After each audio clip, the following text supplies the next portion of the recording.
SER Podcast. Esta noche ha venido a Hora 25 una persona que jugó un papel clave en la construcción de la cultura socialdemócrata en España. José María Maraval, buenas noches. Buenas noches, ¿cómo está? Gracias por venir. Muchísimas gracias por invitarme. Ministro de Educación entre el 82 y el 88, pero mucho más que eso. Un hombre que influyó mucho más que mandó. Un intelectual que contribuyó como pocos a dar forma al corpus ideológico sobre el que el PSOE modernizó España. No sé si se ve reflejado en esa definición. Sería demasiado pretencioso por mi parte sentirme reflejado en esa definición. Pues ya lo digo yo, no se preocupe. Muchas gracias. Lo de que usted prefería influir a tener poder, ¿eso es verdad? Eso es verdad, sí. No me preocupaba nada permanecer en el cargo. De hecho, cuando entré a establecer relaciones políticas con Felipe González, a quien conocía de la mili, lo primero que hice en la primera reunión de la Comisión Ejecutiva Federal, que fue mi primera participación política antes de entrar en el gobierno, lo primero que hice fue dimitir el primer día. Y entonces Felipe González me dijo: no espero de ti que me aportes mucho, pero sí esta capacidad que tienes de irte en cualquier momento. Y esa la preservé hasta el final. Por eso se me permitía el lujo de escribirle cartas y de darle consejos y de opinar sobre lo que nadie me preguntaba. Es cierto que usted nunca quiso ser ministro, que lo que quería ser era jefe de gabinete. Es cierto que yo no quería ser ministro. Mi padre me había advertido, sobre todo respecto del Ministerio de Educación, porque él había sido catedrático, había dependido del Ministerio de Educación, y me dijo: acepta, si te obligan a aceptar algún ministerio que sería nefasto, cualquiera excepto el de Educación. Y estuve allí 6 años, para mi desgracia, y para desesperación de la derecha, y para desesperación de personas como el señor José Ignacio Wert, que me decía: ¿por qué ha sido el ministro que más ha durado en democracia? Tenía celusilla, Wert. Bueno, de vez en cuando se ponía un poco así, celosillo. Pero bueno, en total los socialistas tuvieron el Ministerio de Educación durante 25 años y la derecha unos 15 años, me parece. César Luena, buenas noches. Buenas noches, Aimar. César Luena es historiador, es eurodiputado socialista y ha escrito junto a Juan Carlos Sánchez Illán este libro titulado La fuerza de la socialdemocracia, José María Maraval, biografía de un político e intelectual reformista. ¿Por qué adentrarse en este proyecto, Luena, la biografía de Maraval? No sé si es una reivindicación de su figura, ¿qué es? A ver, hombre, los historiadores al final pues pescamos donde hay material, ¿no? Y hay unas cartas que están colgadas en la fundación de Felipe González. Uh-huh.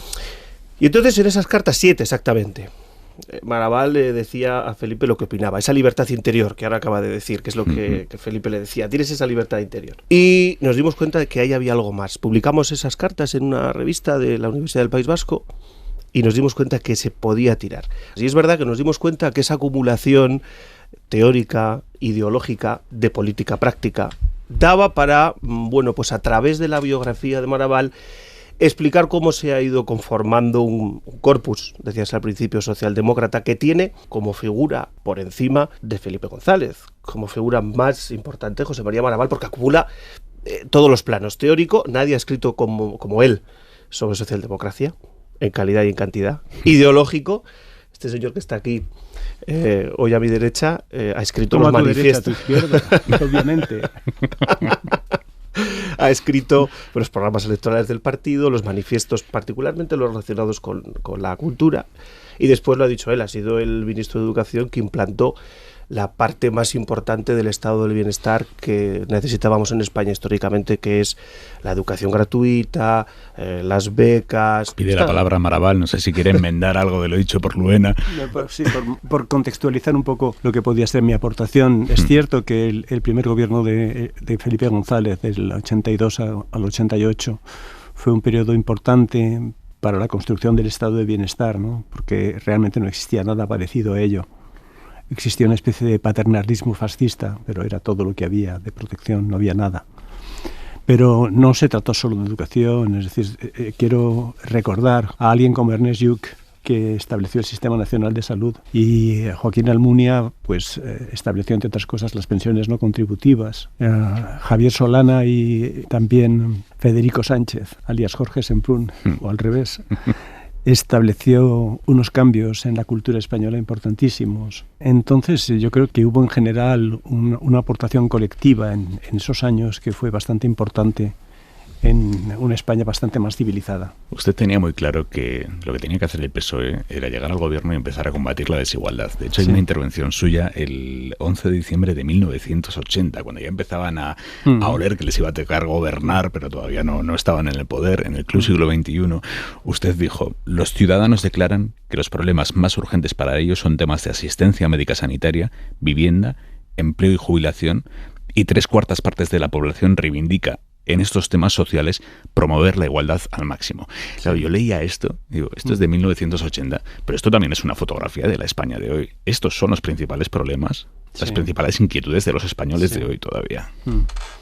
Pero de todas formas han cambiado tanto las cosas. Solamente por poner el caso de educación, entonces el presupuesto de educación, cuando yo llegué al ministerio en el año 82, era de un 2% del PIB. La mitad de la proporción que existía en Francia, de la que existía en Bélgica, de la que existía en Italia, de la que existía en Finlandia, era 1/3 de la que existía en Gran Bretaña. Cuando me fui no era un 2, era un 4,7. Es decir, más que se duplicó el presupuesto de educación. Pero así sucedía en todos los demás apartados. Piensa una cosa, yo cuando llegué a España, cuando hice esa declaración en el año 80, llevaba 2 años en España, había estado viviendo 9 años fuera. Me había ido con el estado de excepción del 69 y estuve viviendo en Inglaterra 9 años. Allí me hice miembro del Partido Laborista y en el Partido Laborista aprendí mucho. Yo procedía en mi temprana juventud del FLP y en el Partido Laborista, digamos que organicé un poco más mis ideas de lo que las había organizado hasta entonces. Y es cuando llega esa famosa conversación con Felipe González en la que le dice: usted es José María, que está en Londres, pues ya puede ir volviendo, ¿no? Ya puedes ir volviendo, chico, me dijo. Pero es que nos conocíamos de la mili. Yo estaba haciendo la mili en La Granja y él estaba haciendo la mili con Carlos Romero y con Ignacio Quintana y con Enrique Ximénez de Sandoval en Monte la Reina, en Zamora. Y nos reuníamos los fines de semana en Madrid para organizar seminarios donde debatíamos de distintos temas, digamos, entre comillas, progres, ¿no? Temas sobre la izquierda. Y estando en Inglaterra, viviendo en Oxford, donde en esos 9 años, telefoné a Nacho Quintana porque leí que había un tal Isidoro que parecía que podía hacerse con la Secretaría General del Partido Socialista, y el nombre me sonó algo. Entonces llamé a Ignacio Quintana y le pregunté: oye, ¿tú recuerdas quién es este Isidoro? Y me dijo: ¿no te acuerdas de él? Es un sevillano calladito que casi no habla. Menos mal calladito. Conocido como Felipe González. Y entonces le fui a escuchar con Javier Pradera a una conferencia, y la verdad es que escuchando a Felipe pues pensé: vaya, este es un socialdemócrata de los que no veo tantos en el Partido Laborista, porque el Partido Laborista en aquel momento estaba muy dominado por grupos trotskistas, ¿no? Y así comenzó. Eso fue cuando a la salida de la conferencia Felipe me dijo eso que recordaba usted. Tú eres José María Maravall, ya va siendo hora de que vuelvas. Y ahí hay un primer encargo. Javier Solana le dice Maravall: tienes que escribir el discurso de Felipe González en el Congreso Extraordinario del PSOE de septiembre del 79. Yo estaba solo en mi casa con mis 2 hijos, ¿no? Porque mi mujer se había ido a arreglar unas cosas familiares a Galicia. Y entonces apareció en medio de la noche Javier Solana y me dijo que sí podía escribir para la mañana siguiente el discurso de Felipe González para el Congreso Extraordinario del 79, que era donde Felipe González pretendía volver a la Secretaría General. Y entonces le dije: bueno, pues vaya, me quedo sin dormir, pero le escribiré el discurso. Le escribí el discurso y se lo llevé a la mañana siguiente. Felipe González estaba sentado en la primera fila, se lo acerqué, lo leyó y me dijo: está bien, dáselo a Ana Navarro para que lo mecanografíe, porque lo había escrito a mano. Y entonces me quedé Ana Navarro era su secretaria. Sí, entonces me quedé esperando fuera con unos amigos y la gente pasaba y me decía: enhorabuena, José María. Pasó Virgilio Zapatero y me dijo: enhorabuena, José María. Yo no sabía qué pasaba. Entonces yo quiero saber por qué me felicita la gente.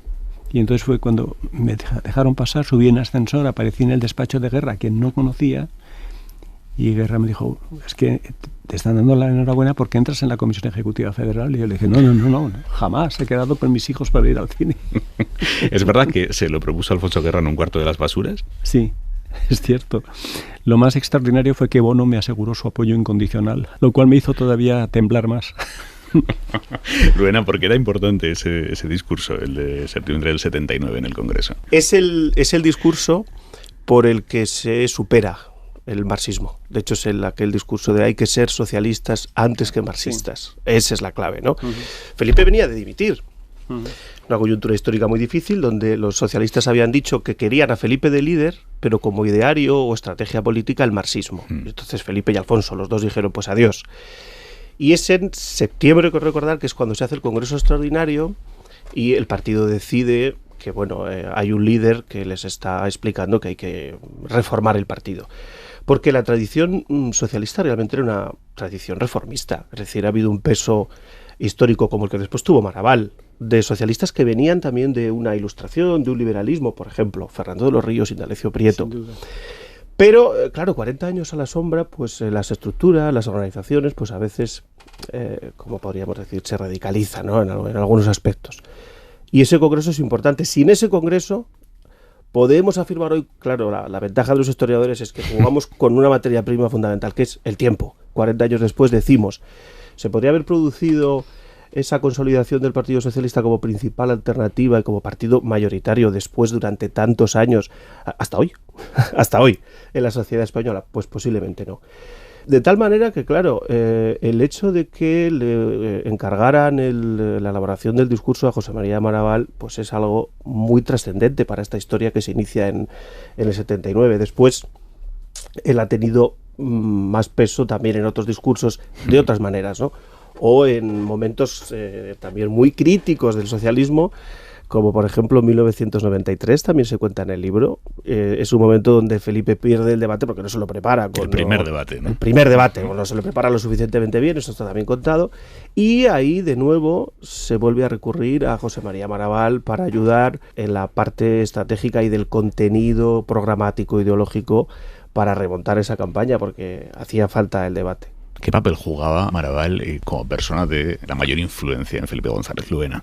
Claro, estando aquí él lo tiene que decir, pero yo como historiador puedo decir que lo que los papeles demuestran, los papeles viejos que hemos encontrado, es que bastante. Es verdad que no encontramos ni en el archivo privado de José María Maravall, ni tampoco en la Fundación Felipe González respuestas. Las respuestas de Felipe son con decisiones. Por ejemplo, que aparte de haberlo nombrado con su opinión en contra, ministro de Educación, le ofreció después otros 3 ministerios. Y usted dijo que no a los 3. Pero ¿cómo se le dice que no a un presidente 3 veces a 3 ministerios distintos?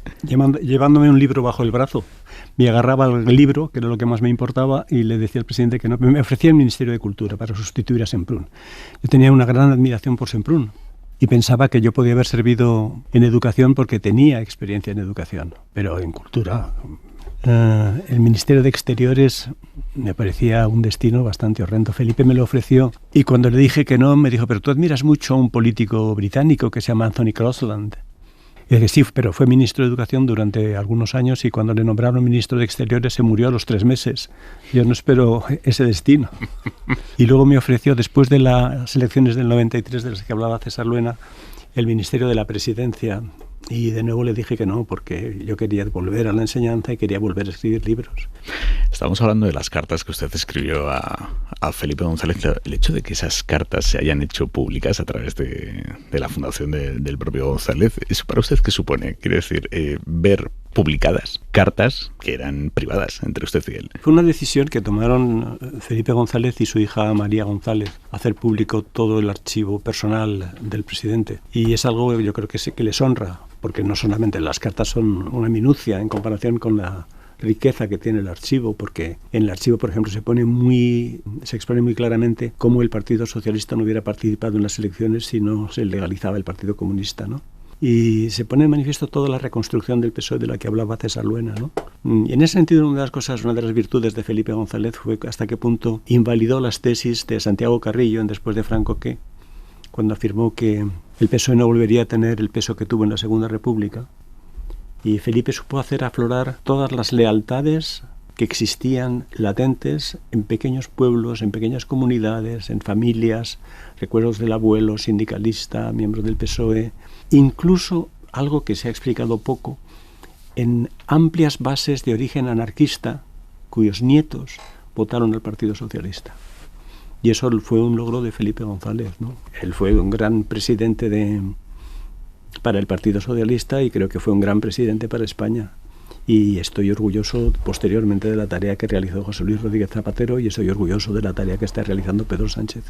En ese sentido soy socialista y lo seguiré siendo siempre. Hay cosas que están publicadas en este libro y hay, por ejemplo, un episodio histórico muy poco conocido y que pudo cambiar la historia de España, y es cuando Felipe González en el 80, estoy hablando del 80, el verano del 80, le pide a usted que redacte un documento con los pros y contras que tendría un gobierno de coalición entre el Partido Socialista y UCD. Y usted redacta ese documento, que es un documento muy, muy íntimo, quiero decirlo. Llegan a tener 3 personas sobre la mesa: Felipe González, Suárez y Calvo Sotelo. Además, yo he perdido la copia de ese documento, para mi desgracia, pero sí, bueno, era un momento en que la UCD estaba pasando por un momento terrible. Se había producido el manifiesto de los 200 contra Suárez. La UCD, con todo, era un partido compuesto por 14 mini partidos, cada cual con su líder, enfrentados entre sí.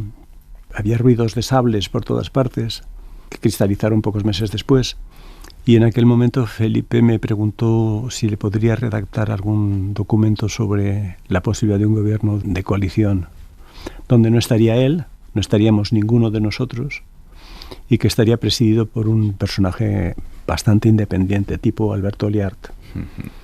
Entonces le redacté el documento, y ese documento Suárez lo rechazó entonces, en un viaje posterior que hice con Suárez a Budapest. En 1995. 1995. Yo iba invitado por la Academia Húngara de Ciencias y Suárez iba a una reunión de la Internacional Liberal.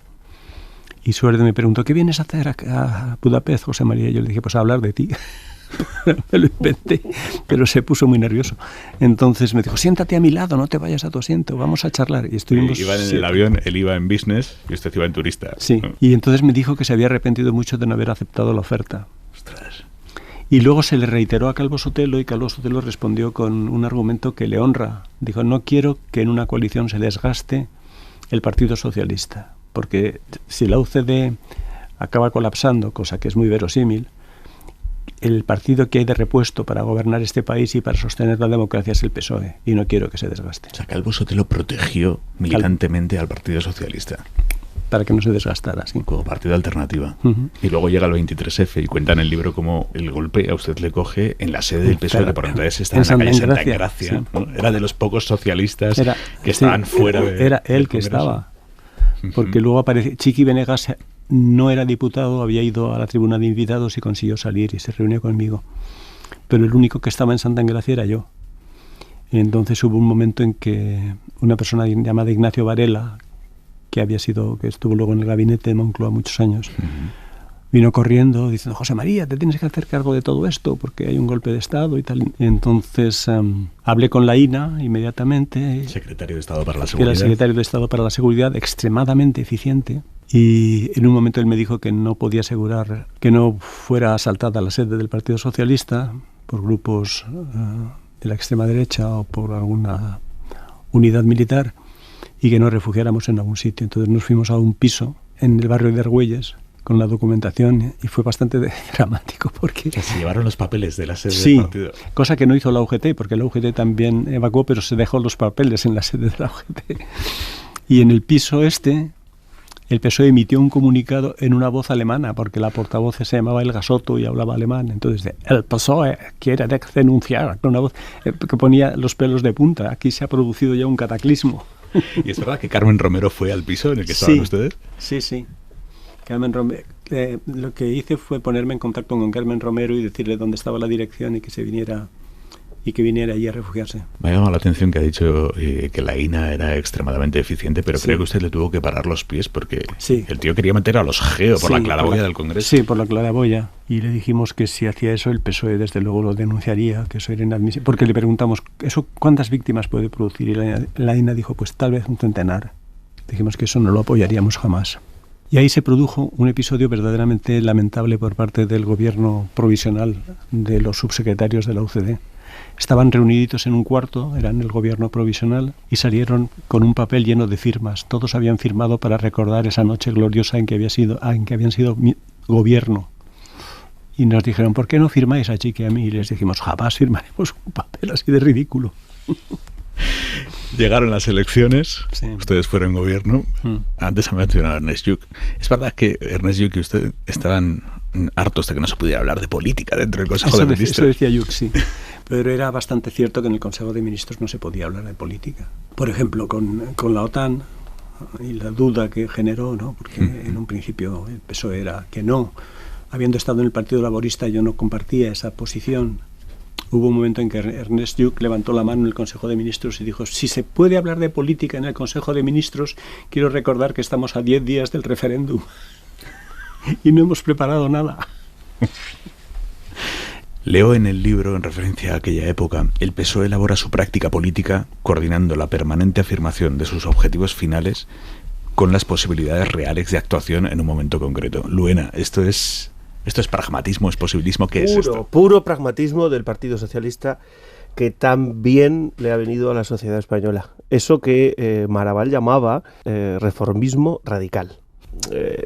Venir de una retórica de los años 70, clandestina, de una militancia pues muy, muy idealista, ¿no? Casi mítica, hay que ocupar los ministerios y las direcciones generales, y hay un presupuesto, y hay unas relaciones exteriores, y no solamente hay una OTAN, sino hay una comunidad entonces económica europea en la que hay que ingresar. Por tanto, hay que gobernar. No sé, antes decías que han pasado 40 años de esta mirada histórica que hemos hecho a esa etapa, pero a veces ves algunas cosas en el presente y de la parte, ¿no?, de cómo se puede hacer algo pragmáticamente o no hacerlo y esconderse en un idealismo que no es productivo, al menos pensando en la mayoría de la sociedad española. Maragall apremiaba a todo socialista a dejar de soñar con el milenio, con el advenimiento de la utopía. Una de las cosas buenas es que los sucesivos gobiernos han ido corrigiendo y perfeccionando fallos que se iniciaron al comienzo, por mucho pragmatismo que hubiera en los primeros gobiernos. Por ejemplo, creo que la ley que se acaba de aprobar de universidades corrige muchísimos de los fallos de mi ley de reforma universitaria, por ejemplo. Y creo que la transformación del Valle de los Caídos en algo que ya no es un recuerdo de una dictadura vergonzosa para este país es una cosa que no se hizo en los primeros gobiernos y que se ha hecho ahora. Creo que las aprobaciones de las leyes de memoria histórica por parte de Zapatero primero y ahora su reforzamiento por Pedro Sánchez, creo que han cubierto también algo que no se había hecho entonces.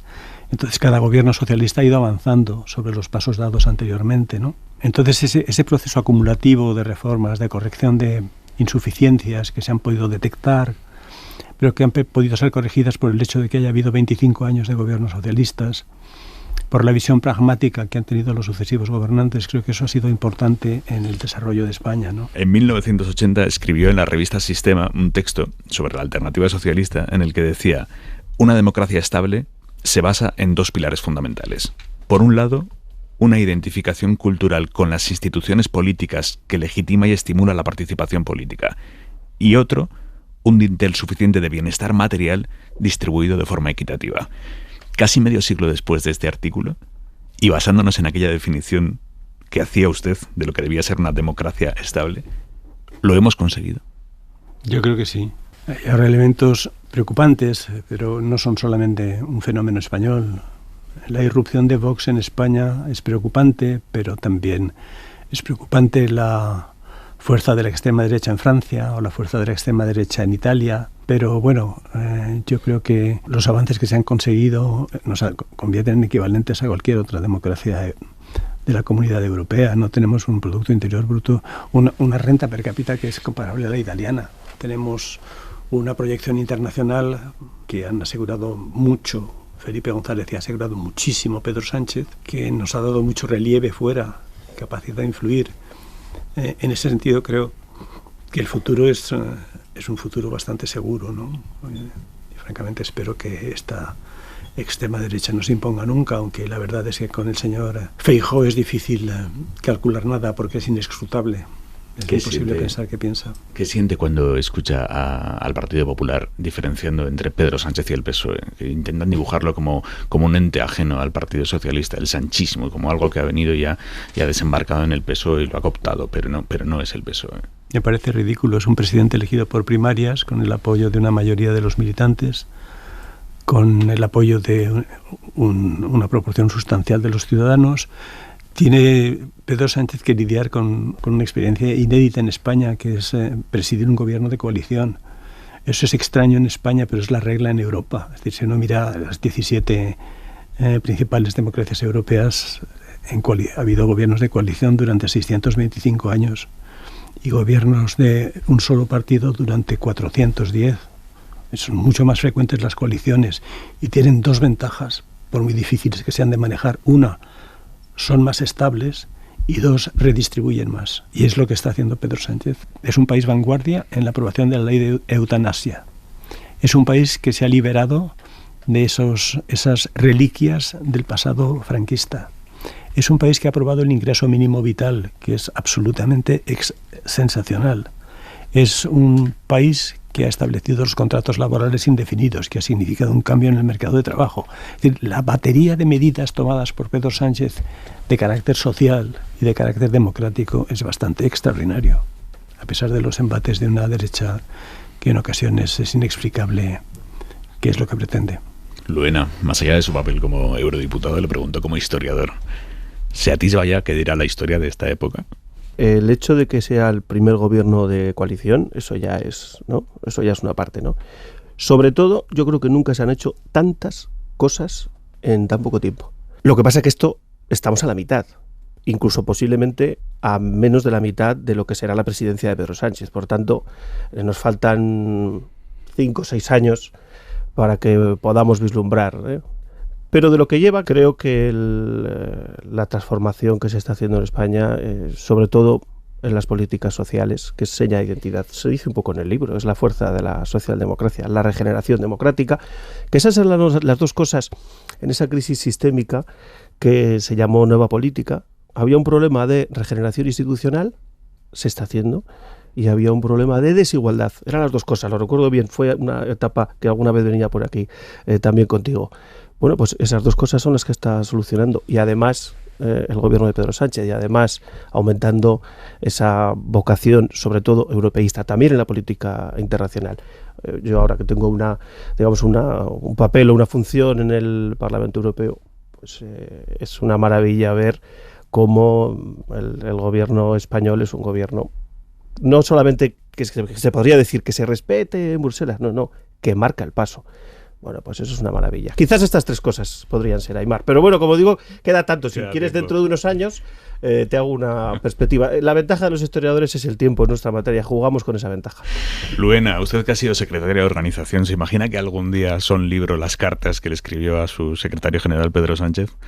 Yo creo que no le escribí ninguna, así que va a ser... Algún WhatsApp, puede ser. Bueno, ¿no? Eso sí. No será noticia porque yo nunca dije cosas tan interesantes, ni intelectual ni políticamente como las de Moraval, así que... No, que va. Sensato y prudente. Es que yo era secretario de organización, no ministro de Educación. Entonces, ¿qué le vamos a hacer? No lo esperéis, ya lo siento, Iván. ¿Cómo ha evolucionado con el tiempo su madridismo, señor Moraval? En estos momentos se mantiene. Ahí tengo una lealtad al Real Madrid que es indestructible. Sean cuales sean las oscilaciones que tenga el equipo, ¿no? Es un equipo que necesita rejuvenecimiento y algunos cambios. Pero bueno, Ancelotti es un gran entrenador y algunos jugadores son muy buenos. José María Moraval, muchísimas gracias por venir. Muchísimas gracias a usted. Ahora 25 esta noche. Y César Luena, autor junto a Juan Carlos Sánchez Illán de La fuerza de la socialdemocracia, José María Moraval, biografía de un político e intelectual reformista, publicado con Editorial Tirant. Gracias, Luena, buenas noches. Gracias, Aimar. Suscríbete a Hora 25. Todos los episodios y contenidos adicionales en la app de Cadena SER y en nuestros canales de Apple Podcast, Spotify, iVoox, Google Podcast y YouTube. Escúchanos en directo en la SER de lunes a viernes a las 8 de la tarde.